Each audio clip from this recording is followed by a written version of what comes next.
Bom dia, bem-vindos ao Fast Talk da JETV, disponível no site do Jornal Económico e nas redes sociais do jornal. Temos hoje connosco o Paulo Cafofo, ex-presidente da Câmara Municipal do Funchal, para a qual foi eleito duas vezes ainda como independente e atual líder regional do PS na Madeira. Paulo Cafofo, muito obrigado por aceitar o nosso convite numa fase em que a Madeira enfrenta vários desafios. Pode dizer-se que a necessidade de rever a lei das finanças regionais é um dos raros pontos em que tem convergência de interesses com o presidente do governo regional, Miguel Albuquerque?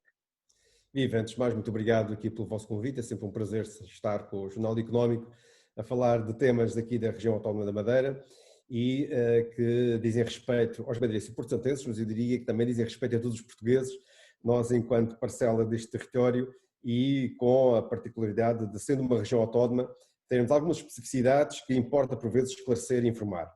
Eu diria que esta questão da lei das finanças regionais é um dos pontos que todos nós madeirenses devemos estar convergentes. E este momento, o momento da pandemia, veio expor algumas das fragilidades e debilidades que esta lei das finanças regionais, que diga-se, foi aprovada em 2013 pelo PSD e o CDS, que tem algumas fragilidades que foram bem visíveis nesta pandemia. Uma delas é a questão dos limites ao endividamento. A região, enfim, tal como o país, apesar da prometida bazuca europeia, teve de dar resposta imediata a algumas necessidades de combate à pandemia, digo necessidades não só do ponto de vista sanitário, mas também do ponto de vista económico e social. E houve aí há um travão, que é a questão dos limites ao endividamento, que, na nossa opinião, veio mais uma vez reforçar que esta lei das finanças regionais não serve à região, eu diria que não serve às autonomias e é preciso revê-la, porque não podemos estar dependentes, principalmente numa situação de calamidade.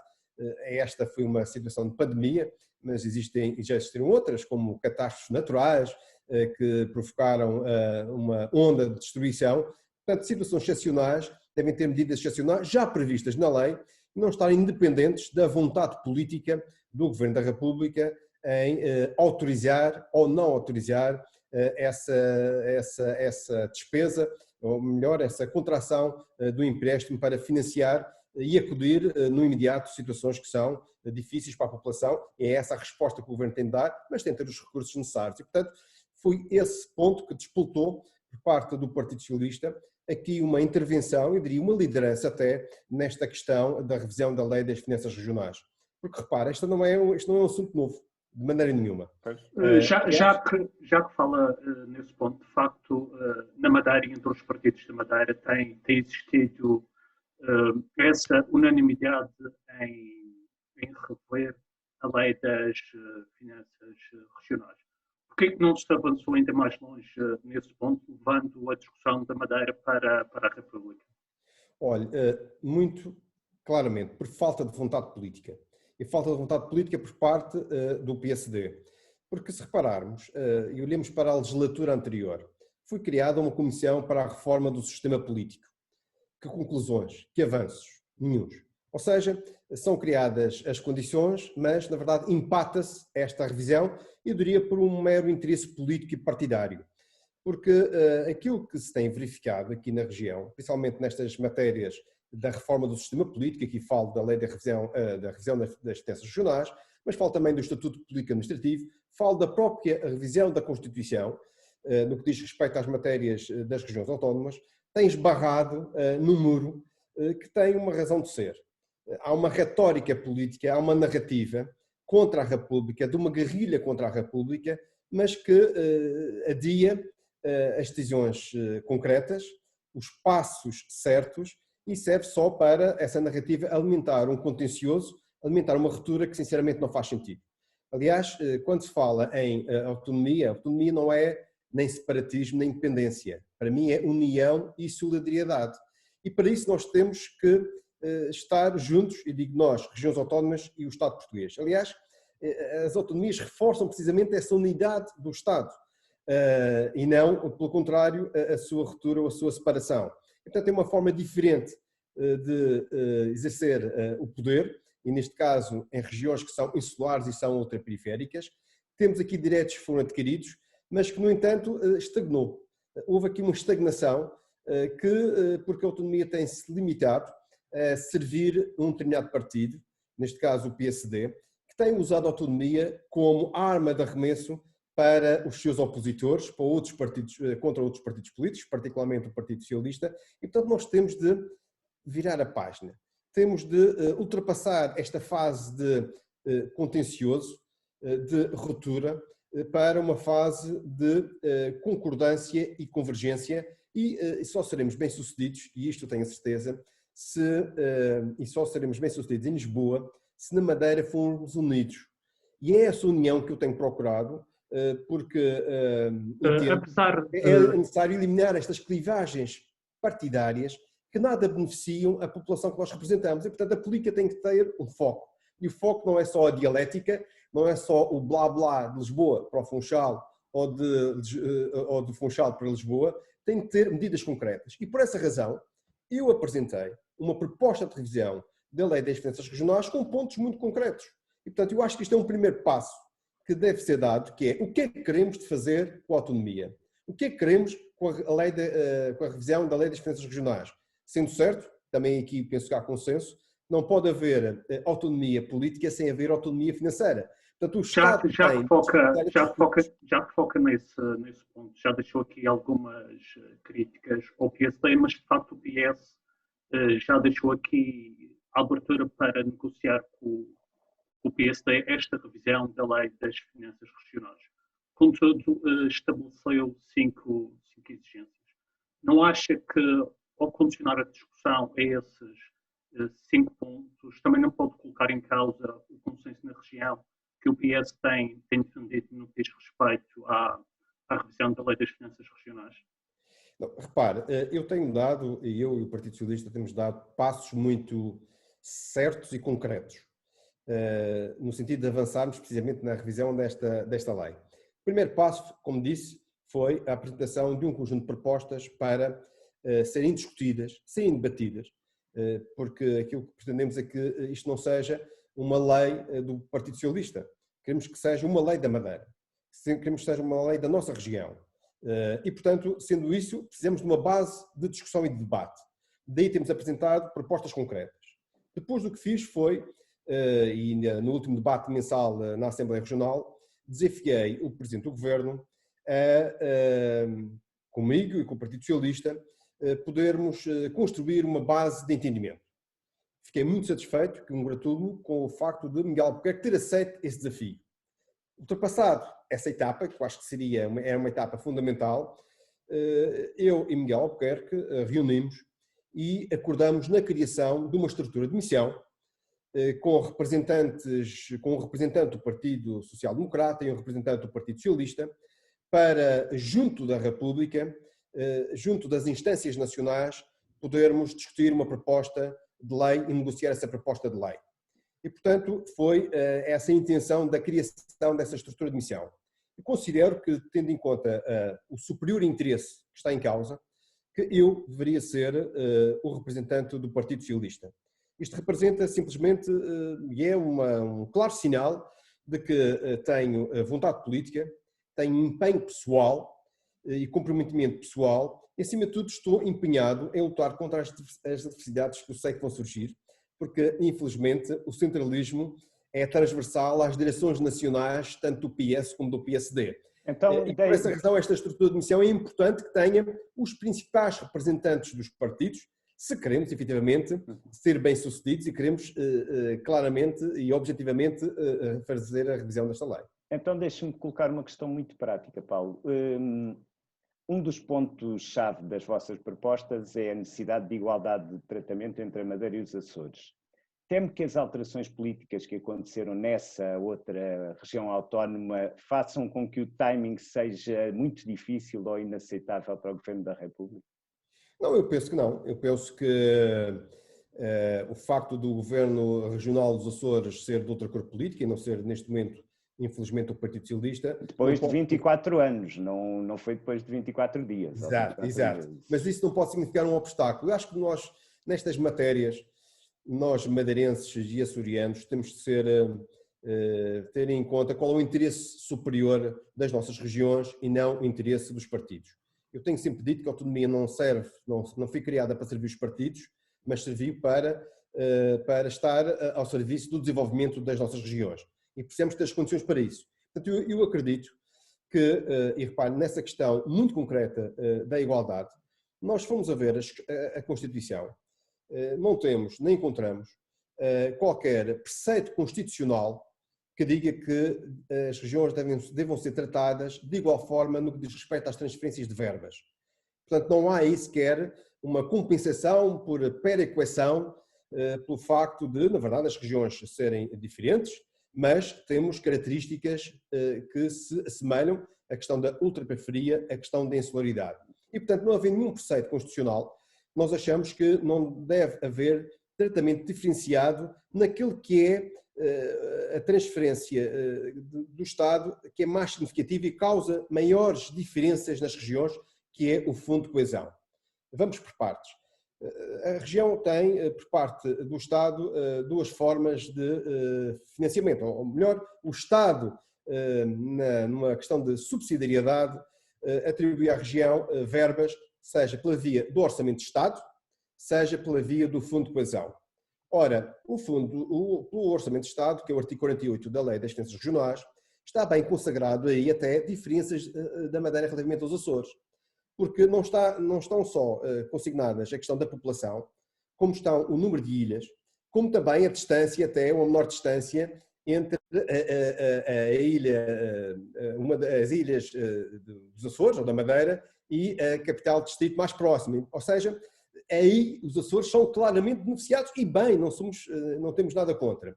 No que diz respeito ao Fundo de Coesão, há aqui uma grande diferença nas transferências de verbas. E na nossa opinião, o Fundo de Coesão que foi criado para uma convergência económica entre as regiões autónomas e o todo nacional, e o território nacional, no meu ver, deveria ser alterado a fórmula pelo qual são calculadas as verbas neste Fundo de Coesão. Não com base no PIB, mas sim para tornar esta questão mais igualitária entre os Açores e Madeira. Acho e considero que a transferência deve ser feita com base precisamente no artigo 48, ou seja, nas transferências do Orçamento de Estado, e a nossa proposta é de 50% dessas transferências deviam ser a componente do Fundo de Coesão. Aí, se repararmos, no orçamento para 2021, a Madeira receberia mais 46 milhões de euros. E com isto, eu diria que nós não estamos a prejudicar os Açores, porque nós não queremos prejudicar os Açores. Poderá haver aqui pequenas diferenças, e para sermos honestos, no orçamento de 2021 os Açores iriam receber menos 9%, mas fomos a ver o orçamento de 2018, os Açores iriam receber mais 18 milhões de euros do que receberiam com o cálculo com base no PIB. E, portanto, eu considero que há aqui uma questão que é importante, isto é muito fácil de se perceber, 50% é a nossa proposta, mas, enfim, claro, estamos abertos à negociação, mas seria uma forma simples de haver uma igualdade e não haver aqui uma discriminação e a Madeira ser prejudicada relativamente aos Açores. Okay. Fazemos agora um breve intervalo, voltamos em seguida, entre outros assuntos, com a ameaça que o Estatuto dos Benefícios Fiscais lança sobre o Centro Internacional de Negócios da Madeira. Bom dia, estamos de volta ao Fast Talk com o líder do PS Madeira, Paulo Cafofo. Na semana passada, a proposta de lei do Governo da República e um projeto de lei do PSD, ambos com impacto no futuro do Centro Internacional de Negócios da Madeira, agendados para o plenário da Assembleia da República, desceram à especificidade sem serem votados. Acredita que isso foi um bom sinal? Eu acredito que sim. Esta questão do Centro Internacional de Negócios e de como é que a parte, enfim, que instrumentos é que a autonomia tem para poder ter os recursos para o desenvolvimento ou a visão que os governos futuros possam ter a nível das regiões autónomas é essencial. Aliás, deixe-me dizer que nós não devemos só nos focar no Centro Internacional de Negócios. Eu já vou responder à sua questão, mas considero que é importante, porque quando falamos da revisão da Lei das Finanças Regionais, a Madeira pode ser muito competitiva do ponto de vista fiscal, de diversas formas, sem ser o Centro Internacional de Negócios, não deixando de ser o Centro Internacional de Negócios um instrumento essencial para o nosso desenvolvimento. E particularmente na questão, e falo novamente da Lei das Diferenças Regionais, mas também numa alteração que é necessária ao Estatuto Político Administrativo, é o aumento do diferencial fiscal. Neste momento o diferencial fiscal é de 30%, nós consideramos que se pudéssemos aumentar o diferencial fiscal, particularmente do IRS e do IRC para 50%, traríamos muita competitividade, muita atratividade para novos investimentos aqui na região. Mas há uma outra alteração que pode ser feita no âmbito da Lei das Diferenças Regionais, que é a questão dos benefícios fiscais. Se formos olhar para o Decreto-Lei 162/2014, que é o Código das Políticas Fiscais, aí podemos ter benefícios fiscais para investimentos de relevo e prioritários e temos de adaptar essa lei à região de forma a torná-la mais competitiva. E, portanto, eu introduzo só isto na discussão, porque é importante percebermos que, além do Centro Internacional de Negócios, podemos ter, no âmbito da Lei das Diferenças Regionais, outros mecanismos importantes para tornar a região mais competitiva. Mas é claro, e não querendo fugir à sua questão, o Centro Internacional de Negócios é essencial para a região. E eu já disse que a proposta que foi apresentada, a proposta de lei número 62, não é de maneira nenhuma aceitável por parte do PS Madeira, e se fosse a votação, os deputados do Partido Socialista na República iriam votar contra essa proposta. Aquilo que aqui está em causa, muito claramente, é a questão da viabilidade do Centro Nacional de Negócios. E nós não podemos matar o Centro Nacional de Negócios. É preciso termos a consciência não só das receitas fiscais importantes para o orçamento regional, mas também algo que parece muito importante, porque falamos muito em receitas e falamos pouco em pessoas. A verdade é que o Centro Internacional de Negócios emprega diretamente ou indiretamente muitas pessoas. São empregos qualificados, temos aqui um cluster de empresas que prestam serviços ao Centro Internacional de Negócios, que são essenciais, pessoas que vivem do Centro Internacional de Negócios e, portanto, há aqui mais do que a questão financeira ou das receitas fiscais, vidas que dependem do Centro Internacional de Negócios. E, portanto, fico muito agrado o facto de esta proposta baixar à Comissão, porque isso é um sinal de vontade política. É preciso ter agora a astúcia para haver o compromisso político de que não vamos nem provocar o êxodo de empresas, e Canárias já está aqui mesmo ao lado, sem falar noutras praças, a pescar o olho às empresas do Centro Internacional de Negócios da Madeira, e temos também de ter em conta que a questão precisa de ser clarificada, e há aqui 2 pontos que me parecem importantes. Mas pegando nesse ponto, o PS Madeira negociou com o Governo da República e deixou esses alertas relativamente à proposta que o Governo apresentou e o impacto que queria provocar em termos de perda de receitas fiscais, de perda também de trabalhos qualificados, inclusivamente a Associação de Armadores Portuguesa também alertou que, devido a este impasse, desde janeiro não se podem registrar novas empresas no Centro Internacional de Negócios, inclusive. Cá está, nós temos aqui uma dupla faceta, é evitar que haja uma saída de empresas e fazer com que haja novos licenciamentos que possam robustecer o Centro Internacional de Negócios. O diálogo tem sido permanente, mas neste caso o Partido Socialista Madeira não é PS Madeira, é Madeira. E isto para dizer o quê? Aqui a questão do facto de sermos da mesma cor política do Governo da República não nos impede de, em primeiro lugar, defender aquilo que são os interesses cimeros da nossa região. E tem havido conversas, particularmente com o Secretário de Estado, António Mendes, também com o Ministro das Finanças, João Leão, e também já houve com o Primeiro-Ministro, António Costa, e eu pessoalmente tenho feito essas diligências, mas também o nosso deputado na Assembleia da República, o Carlos Pereira, tem sido diligente no sentido de junto do grupo parlamentar, mas também junto do Secretário de Estado, e fazer todos os esforços, fazer tudo o que está ao nosso alcance para que esta situação possa ser ultrapassada. E, portanto, temos aqui tido um corredor aberto, esperemos que do ponto de vista político haja esse entendimento. Tenho que confessar que nem sempre é fácil. entender-se do lado de lá o que é que está em causa, e portanto às vezes há demasiado ruído, e nesta matéria aquilo que nós temos procurado fazer é, nos bastidores, procurar haver um consenso, uma convergência política com argumentação, principalmente no que diz respeito a dois pontos que são essenciais. Um é a contabilização dos rendimentos gerados na região e fora dela.